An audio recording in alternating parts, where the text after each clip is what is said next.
I spew the berries from my mouth, wiping my tongue with the end of my shirt to make sure no juice remains. Peeta pulls me to the lake where we both flush out our mouths with water and then collapse into each other's arms. You didn't swallow any? I ask him. He shakes his head. You? Guess I'd be dead by now if I did, I say. I can see his lips moving in reply, but I can't hear him over the roar of the crowd in the Capitol that they're playing live over the speakers.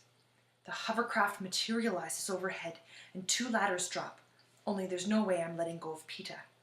I keep one arm around him as I help him up, and we each place a foot on the first rung of the ladder.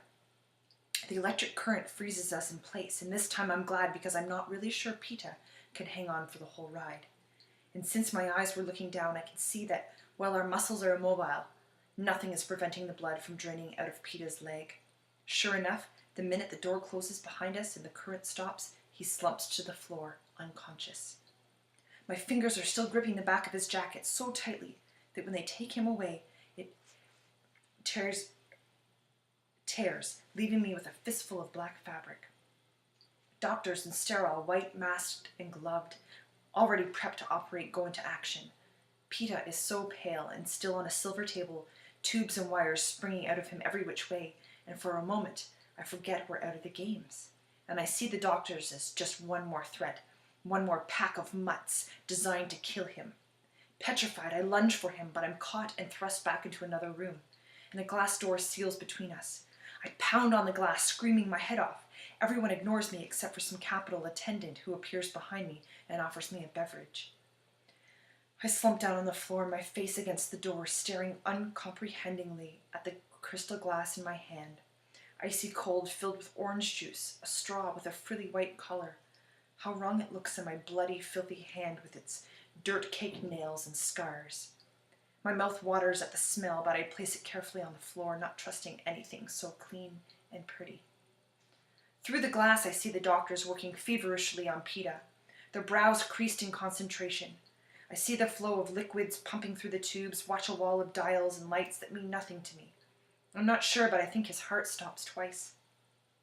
It's like being home again, when they bring in the hopelessly mangled person from the mine explosion, or the woman in her 3rd day of labor, or the famished child struggling against pneumonia, and my mother and Prim. They wear that same look on their faces. Now is the time to run away to the woods, to hide in the trees until the patient is long gone, and in another part of the seam the hammers make the coffin. But I'm held here both by the hovercraft walls and the same force that holds the loved ones of the dying. How often I've seen them ringed around our kitchen table and thought, why don't they leave? Why do they stay to watch? And now I know. It's because you have no choice. I startle when I catch something staring at me from only a few inches away, and then realize it's my own face reflecting back in the glass. Wild eyes, hollow cheeks, my hair in a tangled mat, rabid, feral, mad. No wonder everyone is keeping a safe distance from me. The next thing I know, we've landed back on the roof of the training center, and they're taking Peeta, but leaving me behind the door. I start hurling myself against the glass, shrieking, and I think I can just catch a glimpse of pink hair. It must be Effie. It has to be Effie coming to my rescue, when the needle jabs me from behind. When I wake, I'm afraid to move at first. The entire ceiling glows with a soft yellow light, allowing me to see that I'm in a room containing just my bed. No doors, no windows are visible. The air smells of something sharp and antiseptic. My right arm has several tubes that extend into the wall behind me. I'm naked, but the bedclothes are soothing against my skin. I tentatively lift my hand above the cover. Not only has it been scrubbed clean, the nails are filed in perfect ovals. The scars from the burns are less prominent. I touch my cheek, my lips, the puckered scar above my eyebrow, and I'm just running my fingers through my silken hair when I freeze. Apprehensively, I ruffle the hair by my left ear. No, it wasn't an illusion. I can hear again. I try and sit up, but some sort of wide restraining band around my waist keeps me from rising more than a few inches.